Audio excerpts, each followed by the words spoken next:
ইরানের ফর্মাল কোনো পোশাকের কথা চিন্তা করলেই প্রথমে মাথায় আসে স্যুট, টাই আর প্যান্ট। ফর্মাল মিটিং থেকে শুরু করে কোনো পার্টি কিংবা বিয়ের অনুষ্ঠান, সবখানেই এই পোশাকের ব্যবহার নিত্যই হচ্ছে। পশ্চিমা সংস্কৃতিতে এটিকে মূলত ভদ্রতার প্রতীক হিসেবে বিবেচনা করা হয়।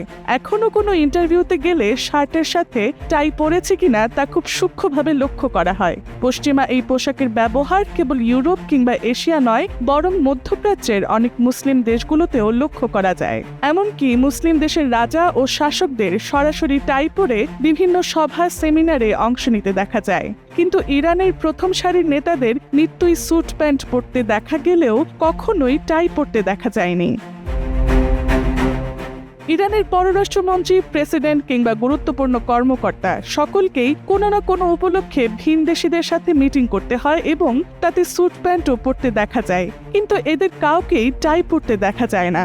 সালটা 1979, যার পর থেকেই যতজন ইরানি নেতা বা কর্মকর্তা এসেছেন তাদের প্রায় সবাই স্যুট প্যান্টের সাথে টাই পরার রীতি বর্জন করেছেন। টাই পরা বাদ দিলেও তাদের স্মার্টনেস বা আউটলুকে কোনো কমতি কখনোই লক্ষ্য করা যায়নি। এই টাই না পরার ইতিহাসটা প্রায় 47 বছর পুরনো।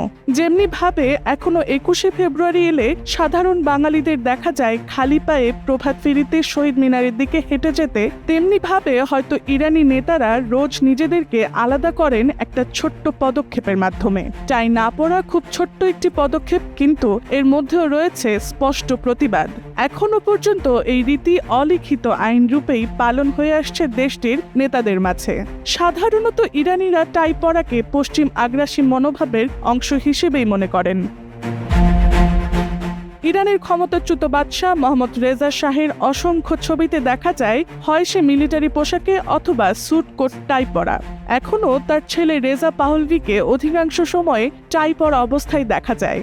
বিপ্লবের পর থেকে তাই ইরানের রেভলিউশনারি গভর্নমেন্টের কর্মকর্তারা সচেতনভাবেই টাই বর্জন করেন। তবে শিক্ষিত কর্মজীবী ইরানিদের অনেকেই বিভিন্ন উপলক্ষে টাই পরে থাকেন।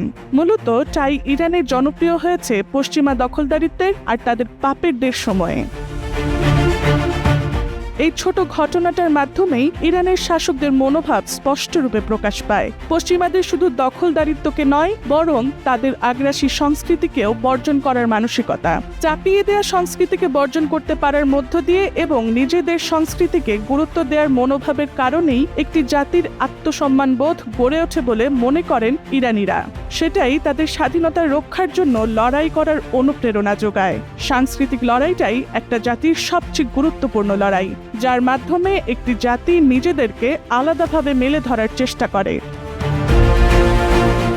Tasnuva Sanjida, Times today.